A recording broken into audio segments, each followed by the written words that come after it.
What begins as a simple idea grows into a new way to experience games. Alliances stretched across different worlds, linking victories and survival chances. Picture sharing supplies from a frozen wasteland to save friends in a futuristic city, or a promise made in a fantasy land holding strong during a harsh battle. It reveals that trust, timing, and cooperation are key to lasting success. The moment the game changed, most games have clear and fixed boundaries. Players compete, complete the match, and start again. Yet, in this imagined setup, the end of one match is only the beginning of another unfolding stage. Choices, alliances, and rivalries carry forward, shaping entirely new and unpredictable arenas. A friend who offers help during a puzzle challenge later protects in a tense survival battle. A rival from a card game controls vital resources in a vast open-world mission. It is no longer a single contest contained within one space. It becomes a chain of connected worlds, each decision sending lasting ripples into the next encounter. Game theory often studies players placed within a single setting. They meet, make calculated choices, and part ways after the round ends. In reality, however, human interactions often reach far beyond the moment. Trust or betrayal in one place easily influences behavior in the next. When this concept enters gaming, it breaks invisible walls between separate titles. The most strategic move is no longer the one securing immediate victory. It is the one creating advantages for every battle that follows. Building survival through connection. Studies of linked games reveal that cooperation often rises when players share more than one arena. Offering help in one space makes sense when there is a strong chance of receiving help later.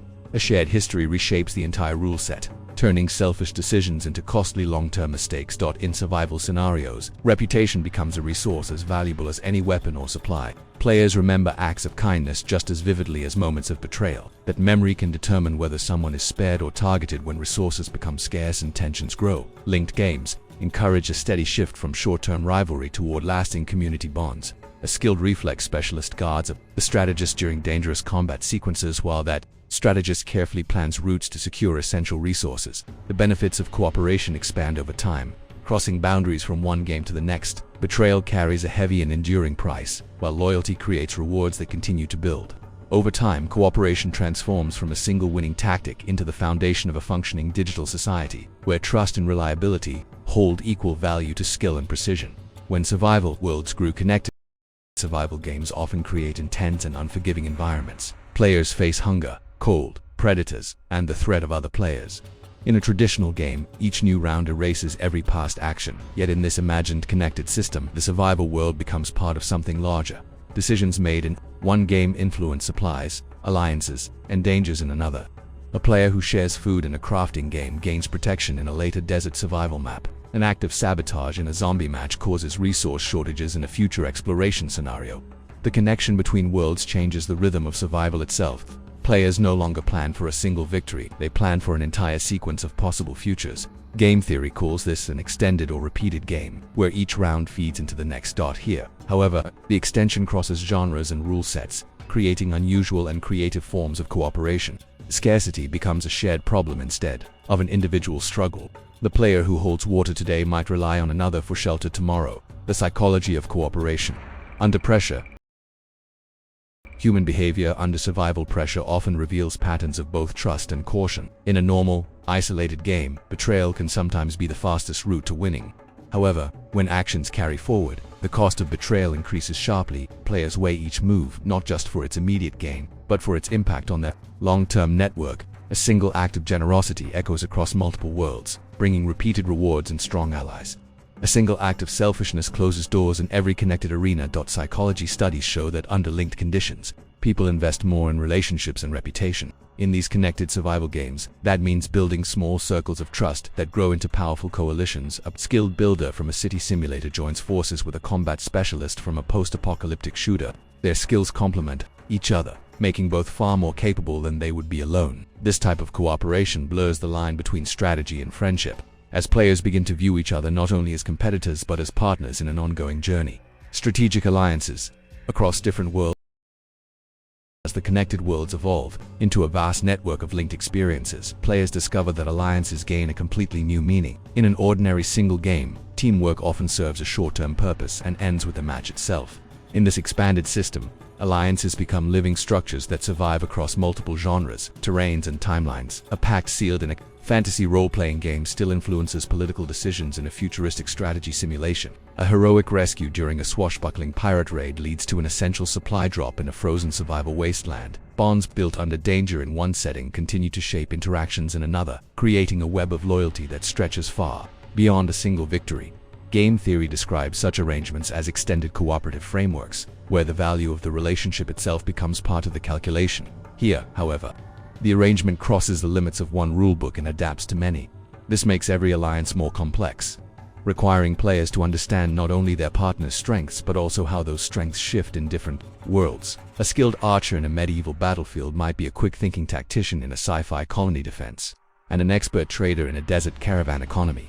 This range of identities adds depth to the partnership, making it harder to replace and more valuable over time. Players operate like diplomats traveling between nations. They negotiate agreements that account for unique conditions in each game world. These agreements can involve direct resource exchanges, promises of future assistance, or even non-material advantages like safe passage through contested territory. In some cases, leaders from multiple worlds meet inside neutral zones to formalize cross-game treaties. A skilled negotiator secures rare crafting materials in one environment in exchange for skilled protection during a dangerous mission in another. Over time, these arrangements create a living political map that exists outside any single game's code. The concept of betrayal also shifts dramatically under this system. In a normal competitive match, betrayal might be a calculated risk with no lasting harm beyond the current game. In the connected network, betrayal damages reputation across every linked world. A single act of deception leads to retaliation not just once, but repeatedly, in entirely different contexts. Some players even keep public records of agreements, creating written archives of trustworthiness. Breaking an alliance becomes less like a clever trick and more like burning a bridge that can never be rebuilt. The smartest leaders learn that protecting an alliance's stability often brings greater rewards than any one act of personal gain. Trading, bargaining, and the currency of trust with worlds connected. Trade transforms from a contained activity into a sprawling, cross-dimensional economy. In an isolated game, resources exist only within that specific world, and value is tied entirely to that setting's needs. In the connected system, however, a resource earned in one game can hold tremendous value in another. A rare blueprint unlocked in a construction-based simulator might be traded for advanced armor in a high-speed space battle. The fertile harvest from a peaceful farming village supplies troops fighting in a large-scale medieval siege. Even aesthetic rewards, such as rare banners or symbols, become powerful bargaining tools when they signal status across multiple worlds. Players to develop elaborate trading routes that span entirely different game genres. One player might start by earning valuable metal or in a mining world, trade it for medicinal herbs in a fantasy quest, then exchange those herbs for fuel in a post-apocalyptic driving simulator. Each step builds value through careful timing and negotiation. These trade chains mirror the complexity of real-world supply networks, where goods travel vast distances and pass through many hands before reaching their final destination. The most skilled traders understand not only what is valuable in each world but also how that value changes depending on timing, scarcity, and political conditions. Trust becomes the most precious currency in this expanding economy. A trader who always delivers on promises can command better deals than a wealthier but unreliable competitor. Reputation spreads quickly across the connected network, with players often hearing about a person's reliability long before meeting them directly. Some alliances create official merchant guilds, granting membership only to players with proven records of fairness. These guilds act as economic powerhouses, influencing prices, controlling rare goods, and enforcing trade agreements through collective action.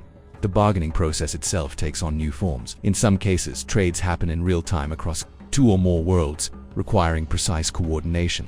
In others, players store goods in shared vaults, with agreed-upon exchanges triggered by specific events. Negotiations become an art form, with skilled bargainers using timing, persuasion, and promises of future aid to secure deals that benefit both sides. Sometimes, a trade's true value emerges only weeks later when the promised help arrives during a critical moment in an entirely different game. This new economy also creates strategic incentives to protect trading partners if a supplier operates. In a dangerous world, allies form protective patrols to keep their operations safe. Protecting a trading partner's resources becomes just as important as defending one's own.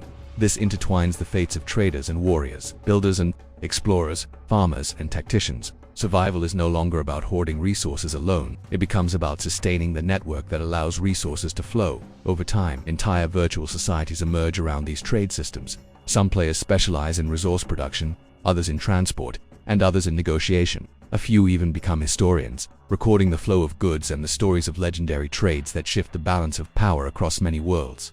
This living economy shows that survival in connected games is not only about skill in combat or clever use of tools, but also about understanding the rhythms of exchange, the weight of promises, and the long memory of trust. The rise of shared survival strategies. As the connected survival worlds grow more complex, strategies begin to evolve in ways that players have never experienced before. In an isolated game, tactics often emerge from the limits of that single world. Players focus on mastering local resources, understanding enemy patterns, and adapting to specific environmental hazards. Once those limits become familiar, victory depends on refining efficiency within that closed system. The connected network changes this entirely. Strategies are no longer bound by a single set of rules. They draw on knowledge gathered across many worlds, each with its challenges and strengths. A team that learns advanced farming techniques in a calm, agricultural simulator can transfer that knowledge into a post-apocalyptic wasteland where food scarcity threatens entire communities.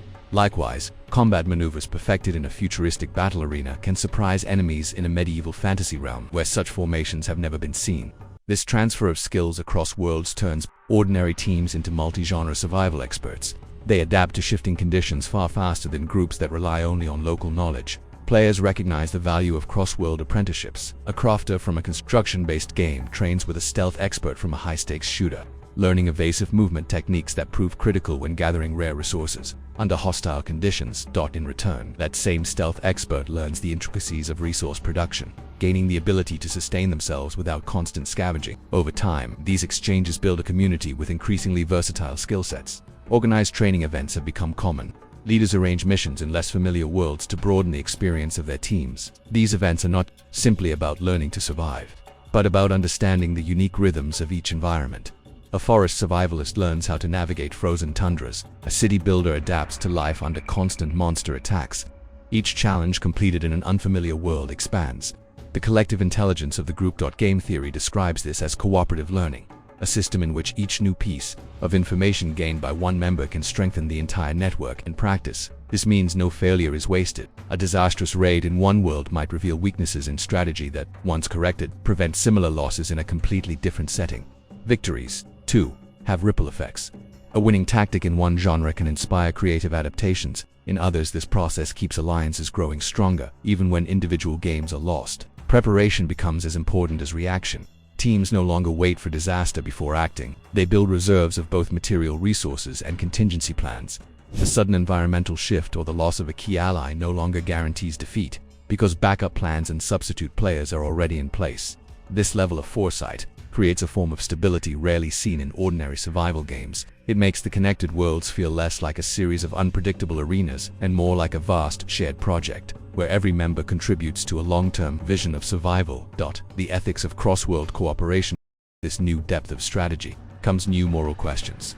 In isolated games, fairness is determined entirely by the rules of that world. Players accept that certain abilities, items, or advantages exist only in that context. The connected system blurs those boundaries. A skill honed in one world can give a player an outsized advantage in another. Rare resources from a peaceful environment can tip the balance in a world filled with conflict. Some players celebrate these advantages as rewards for dedication and creativity. Others question whether they create imbalances that undermine the spirit of fair play. As more worlds become linked, these debates grow louder. Should high-powered weapons be allowed to enter fragile exploration worlds? Should the transfer of food supplies between a rich farming world and a struggling wasteland be unlimited? These are not questions that a single set of game rules can answer. In response, communities form player councils to mediate disputes and set guidelines. These councils are not official governing bodies, but their influence grows quickly.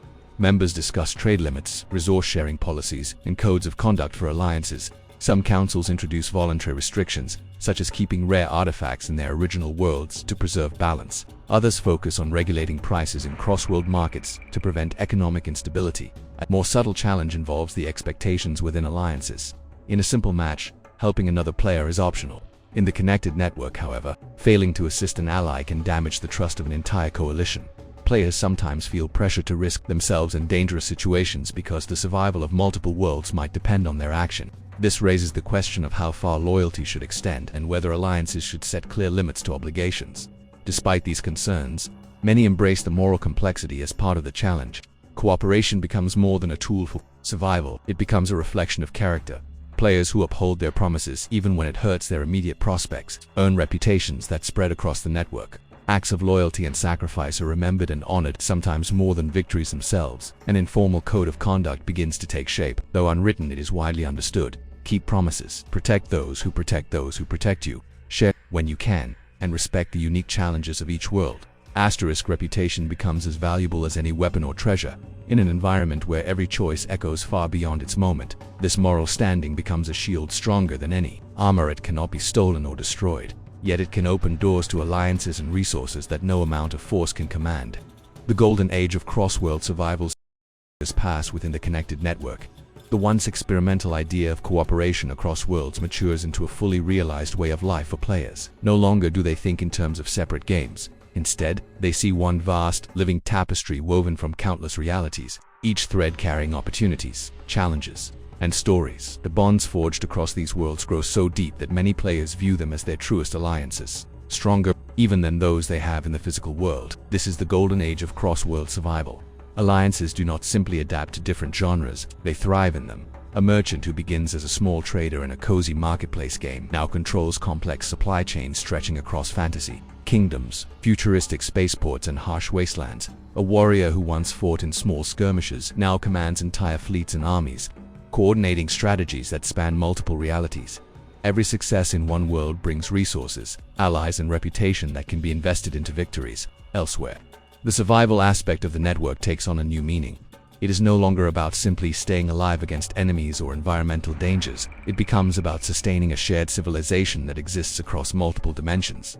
Players build safe havens that are accessible from more than one world, ensuring that if disaster strikes in one, refuge can be found in another. Entire towns and cities are designed to function in layered realities, allowing members to gather, trade, and prepare for future challenges without worrying about isolation. Over time, the roles within alliances become more specialized. Some players serve as scouts, exploring newly opened worlds and reporting their dangers and resources. Others become architects of multi-world infrastructure, designing systems that can transport goods and information between realities. Some scholars document the histories and cultures of each world, ensuring that valuable lessons are never forgotten. And then there are the diplomats, whose skill in navigating the political landscapes of both cooperative and competitive alliances keeps wars from spreading too far. Game theory reaches a level of complexity that surprises even the most dedicated strategists. Patterns emerge that reflect both ancient human history and entirely new forms of decision. Players learn that the strongest alliances are those that balance generosity with self-preservation, giving too many risks depletion, but withholding too many risks alienation. The truly great leaders find the point where mutual benefit and individual security meet in perfect equilibrium. This era also brings great cultural exchange between worlds. Music written in a fantasy kingdom can be broadcast in a cyberpunk city. Artwork created with medieval tools can be displayed in a high-tech gallery in orbit around a distant planet. Celebrations spread across realities, with festivals that begin in one game continuing in others, adapted to each world's unique setting. These events strengthen the emotional bonds between members and remind them that survival is not just about strategy or resources, but also about joy and shared experience. Legacy and the road ahead. Eventually, the network becomes so deeply integrated into the lives of its players that it is impossible to imagine the worlds existing in isolation again. The original vision is about cooperation for survival, yet it evolves into something greater, the creation of a shared civilization that crosses the boundaries of genre, setting, and even time. The choices made by players in one era can echo into the next, shaping the experience of newcomers who never know a time before the worlds are connected. The legacy of these alliances rests not only in their victories, but in the structures they leave behind. Libraries of strategy guides compiled knowledge from centuries of in-game events. Marketplaces carry the influence of countless trades and negotiations. Political treaties bind worlds together in a web of mutual defense, trade, and cultural respect. Each of these achievements reflects the dedication of players who believe in the long-term value of trust and cooperation. In this environment, survival takes on a deeper philosophical meaning. It is no longer enough to endure from one day to the next. True survival means creating conditions that allow future generations of players to thrive. This shifts the focus from immediate rewards to legacy building. Decisions are weighed not only for their tactical value, but for their impact on the balance of the entire network. A single short-sighted act can weaken the foundations of the civilization, while a wise sacrifice can secure its future for decades of gameplay. The future, even from this golden age, still holds challenges. New worlds continue to appear, each with its own rules and threats. Some are so unstable that they collapse entirely after only a few seasons, forcing alliances to evacuate with whatever resources they can salvage.